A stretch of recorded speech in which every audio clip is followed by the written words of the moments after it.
ছিলেন না জাতীয় দলের কোনো ক্রিকেটার, বিসিবির কর্মকর্তারাও হাজির হননি আইসিসি ট্রফি ট্যুরের শেষ দিনের আয়োজনে। সাদামাটাভাবেই বাংলাদেশ সফর শেষ হলো আইসিসি চ্যাম্পিয়ন্স ট্রফির।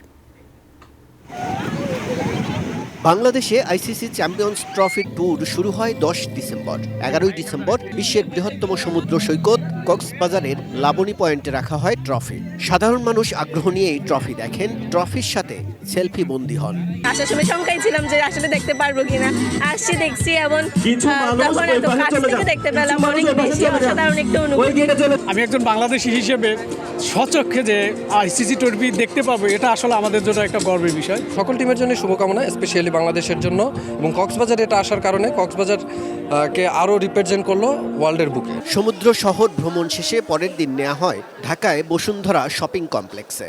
সেখানেও উপচে পড়া ভিড় ছিল সাধারণ মানুষের। ট্রফির সঙ্গে নিজের একটা ছবি তোলার জন্য দীর্ঘ লাইনে দাঁড়িয়েছিল স্কুল কলেজের শিক্ষার্থীরা। টিম আমাদের বেস্ট দিয়ে আমাদের একটা ভালো রেজাল্ট উপহার দেখেছি নিজের সচক্ষে এবং ছবি তুলছে, অনেক ভালো লাগছে।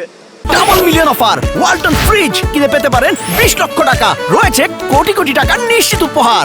এরপর শেষ দিনে ট্রফি নেওয়া হয় মিরপুরের হোম অফ ক্রিকেট শেরেবাংলা স্টেডিয়ামে। তবে যাদের জন্য ট্রফি নেওয়া হলো সেই ক্রিকেটার আর বিসিবির কর্মকর্তাদেরই খুঁজে পাওয়া যায়নি। জাতীয় দল খেলছে ওয়েস্ট ইন্ডিজে, এনসিএল খেলতে অন্যরা এখন সিলেটে ব্যস্ত।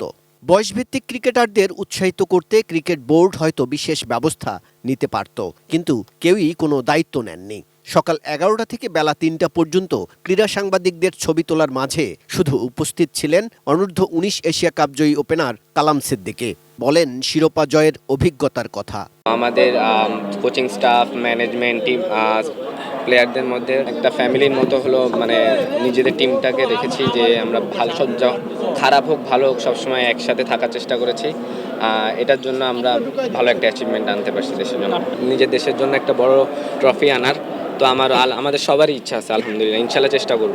অথচ গতবার বিশ্বকাপের ট্রফি ট্যুরটা ছিল আনন্দময় অভিজ্ঞতা। সাবেক বর্তমান ক্রিকেটারদের পদচারণায় মুখর ছিল মিরপুরের ক্রিকেট পাড়া। কাজল রায়, এটিএন নিউজ, ঢাকা।